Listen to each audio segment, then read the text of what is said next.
Having just been to court in London, I think a lot of people think, well, she can get up to London. What's the problem, really?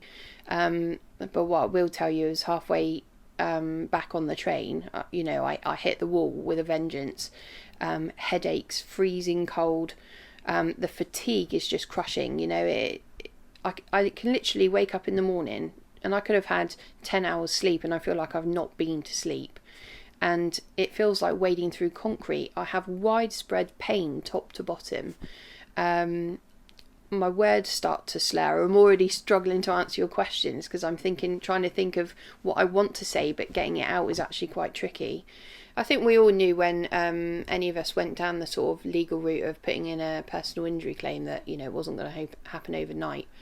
And this 3-year limitation about putting in a claim sort of gives people an idea of how long they think these things are going to take. But the reality is, when you're suing quite big organisations, there's a lot more, that gets in the way and delays things. So yeah, ultimately, I think most of us were hoping by the time we started these claims that by the time job losses were happening or ill health retirement or whatever the situation is for these people, that we might be looking at some compensation. But the reality is, I'm about to lose my job and it's probably going to take 6 or 7 years before I see anything, and that's even if we win. So it's a long old time, isn't it?